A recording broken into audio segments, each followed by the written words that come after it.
আল্লাহু আকবার, আল্লাহু। দর্শক, আজ আপনাদের নিয়ে যাব বগুড়া জেলার শেরপুর উপজেলায় অবস্থিত হযরত শাহ তুরকান শহীদ রহমতুল্লাহি আলাইহের শের মকাম জিয়ারতে।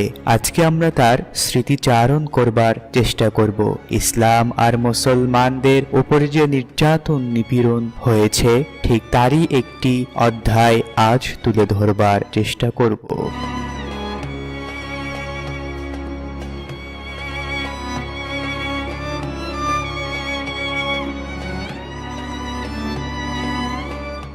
আমরা বগুড়া থেকে রওনা করেছি। বগুড়া থেকে ঢাকা রোডে শেরপুর বাসস্ট্যান্ড থেকে কিছুটা সামনে তথা দক্ষিণ দিকে ধনুট রোডের পাশেই শেরপুর শহীদিয়া আলিয়া মাদ্রাসার সংলগ্নেই শের মকাম অবস্থিত।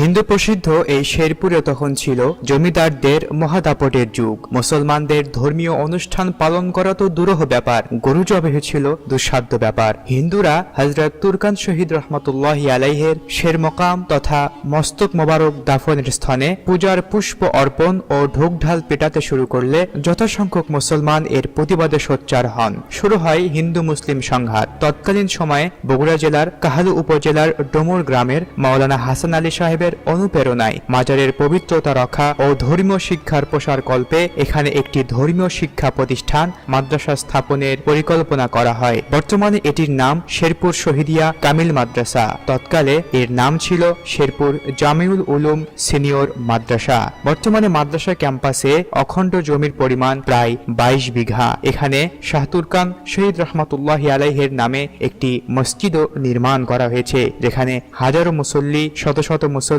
প্রতিনিয়তই সালাত আদায় করে থাকে। এই শুভ চিন্তাধারা বাস্তবায়নে যারা পূর্ণ সহযোগিতা করেন তারা হলেন খন্দকার আব্দুর রাজ্জাক জাকের আলী ও বগুড়া সরকারি মুস্তফাবিয়া আলিয়া মাদ্রাসার প্রতিষ্ঠাতা এবং বগুড়া কেন্দ্রীয় বড় জামে মসজিদের নিয়মিত তাফসিরকারক হযরত মাওলানা আহমদুল্লাহ রহমতুল্লাহি আলাই। এক পর্যায়ে মুসলিম ধর্ম বিদ্বেষীরা শেরপুর শহীদিয়া কামিল মাদ্রাসার গৃহে আগুন লাগিয়ে দেয়, কিন্তু মুসলমানগণ পুনরায় আবারও গৃহ নির্মাণ করেন। এমনিভাবে নানা বাধা বিপত্তির পাহাড় ঠেলে দিনী প্রতিষ্ঠানটি এতদ অঞ্চলের মুসলিম জনগণের দৃষ্টি আকর্ষণ করে 1 জানুয়ারি 1937 খ্রিস্টাব্দ সাল থেকেই বর্তমান একালের বৃহৎ শেরপুর শহীদিয়া আলিয়া কামিল মাদ্রাসা নামে পরিচিতি লাভ করেছে।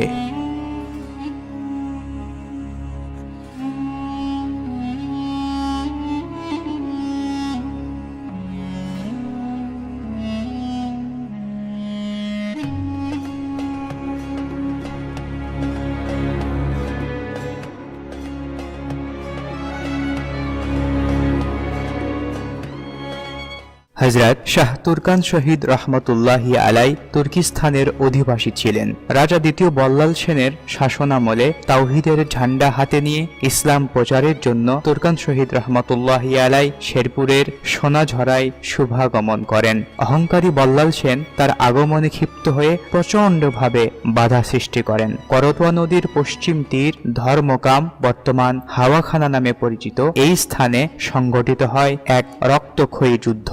যুদ্ধে রাজা দ্বিতীয় বল্লাল সেনের বর্ষা বা তরবারির আঘাতে হযরত শাহ তুরকান শহীদ রহমতুল্লাহি আলাইহের দেহ থেকে শির মোবারক আলাদা হয়ে যায় তথা মাথা আলাদা হয়ে যায়। ধর এক স্থানে এবং মস্তক মোবারক আর এক স্থানে পতিত হয়। হযরত তুরকান শহীদ রহমতুল্লাহি আলাই শাহাদত বরণ করেন।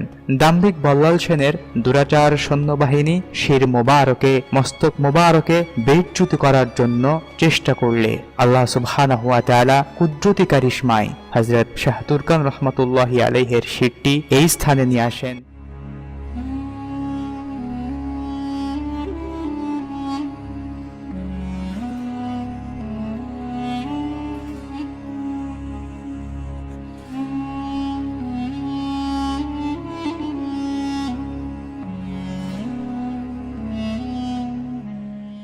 দর্শক, কথিত আছে শির মোবারকটি যে স্থান দিয়ে এখানে আসে উক্ত স্থান দিয়ে একটি রক্তমাখা নালার সৃষ্টি হয় এবং দীর্ঘদিন পর্যন্ত নালায় রক্তের চিহ্ন পরিলক্ষিত হয়। হযরত শাহ তুরকান রহমাতুল্লাহি আলাইহের সঙ্গী সাথীগণ শির মোবারকটিকে শেরপুরে এবং ধর মোবারককে ধর্মকামে দাফন করেন। শির যে স্থানে দাফন করা হয় তাকে শির মকাম, আর ধর যে স্থানে দাফন করা হয় তাকে ধর্মকাম হিসেবে উভয় স্থানের দূরত্ব 1 মাইল। উভয় স্থানেই দুটি জিয়ারতের স্থান তথা মাজার গড়ে উঠেছে। প্রখ্যাত ইংরেজি লেখক ডব্লিউ হান্টার তিনি একটি উক্তি করেছেন যার বাংলা অর্থ হচ্ছে, তুর্কান শহীদ ছিলেন মূলত একজন গাজী বা ধর্মযোদ্ধা। তিনি হিন্দু রাজা বল্লাল সেনের সহিত যুদ্ধ করে শহীদ হন।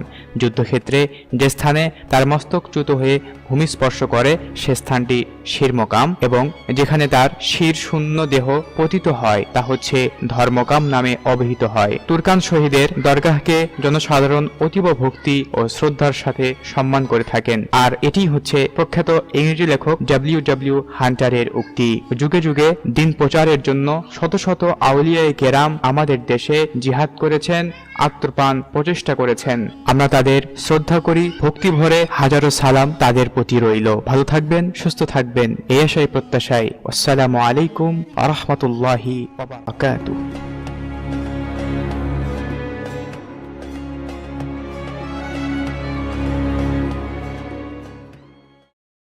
সিদ্দিকিয়া মিডিয়া, শান্তির পথে ঐক্যর ডাকে।